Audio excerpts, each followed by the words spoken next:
What's up everyone, I'm Demon Cringe, and ladies and gentlemen, it looks like Nintendo is going all out against the newly outed quote-unquote leakers that shared some information about Pokemon Sword and Shield all the way back in November 2019.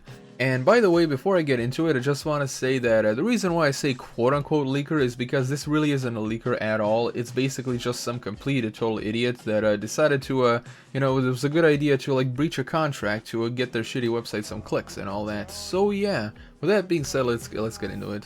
So it says, in November 2019, a series of leaks spoiled many of the surprises inside Pokemon Sword and Shield. One of the organizations implicated in those leaks, a Portuguese website called F Nintendo, have been identified and blacklisted by Nintendo. F Nintendo explains that its statement that an early copy of Sword and Shield was given to a freelancer to provide coverage. That freelancer then leaked the information online. The organization is nonetheless responsible for the infraction.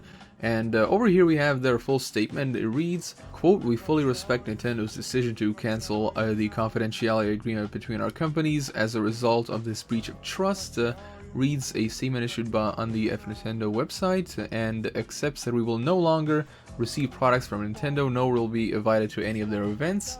We want to apologize to Nintendo and the Pokemon Company and to our readers for letting them down. The article continues with, Nintendo and the Pokemon Company both have been particularly aggressive in tracking down leaks related to Sword and Shield, which revealed a list of the game's characters in Gigantamax forms prematurely, and at least one lawsuit is ongoing.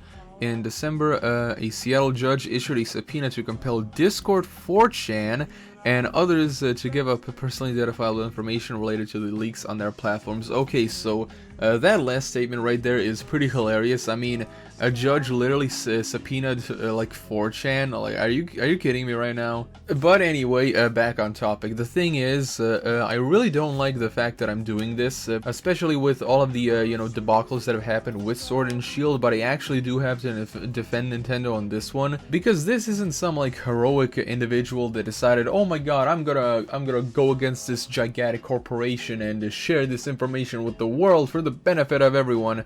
It's just some idiot, like I said, some idiot who wanted to breach a contract, breach a completely legal contract, to bring their crappy website some clicks. So not only did they ruin their reputation, they also ruined the reputation of the website that they work for. So I highly doubt that this person's gonna be working there, to be totally honest. And yeah, we're also gonna be taking a look at another article. This one comes from screenrant.com, and it talks a little bit more about the so-called leaker. Over here it says, Polygon reports that at least one leaker has been identified. The person in question is a freelancer from the Portuguese website F Nintendo. The leaker was given an advanced copy of Pokemon Sword and Shield for review purposes. Unfortunately, the individual did the wrong kind of reporting, you think?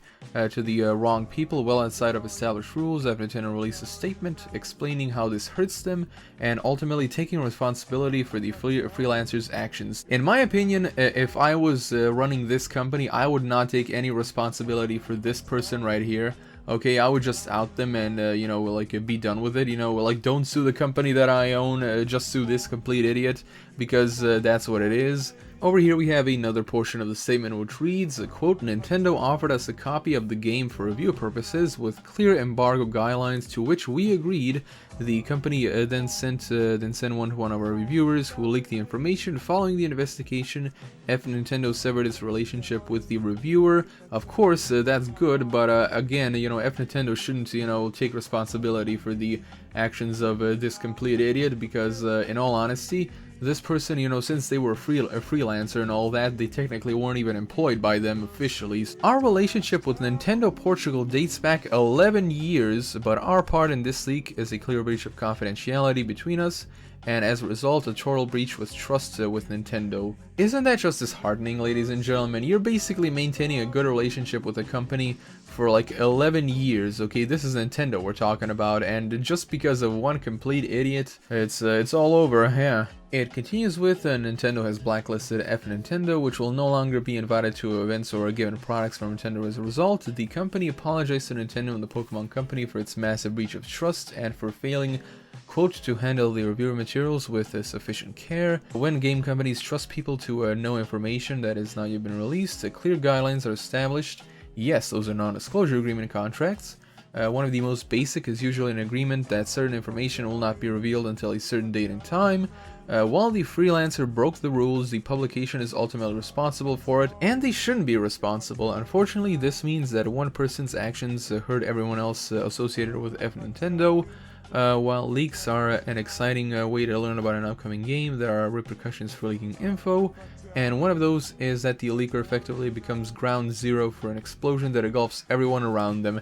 That is very true, and in all honesty folks, this really reminds me of that other complete idiot, that game journalist that I forgot his name, but there was this idiot that went to a private screening of the Cyberpunk 2077 demo at E3, and he actually got the bright idea to like record the audio and put it online because he thought it was doing something like heroic and all that stuff, something that everyone's gonna respect him for. Yeah, that's basically what this guy did right here. Like, here's the thing, as soon as I saw articles coming out about this, I immediately knew that I just had to cover it and all that.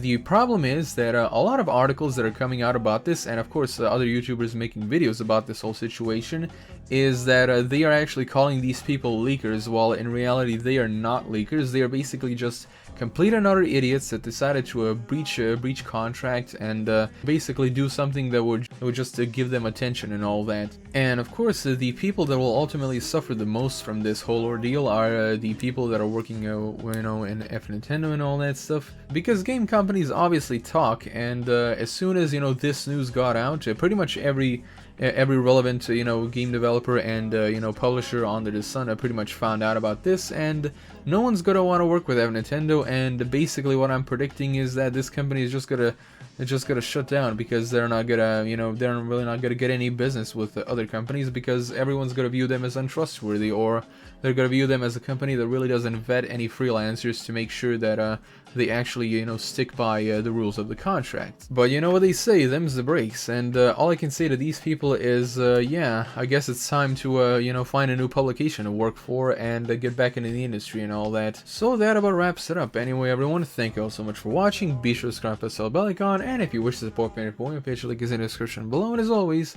I'm Demon Cringe, and I'll be seeing you guys else in the next video.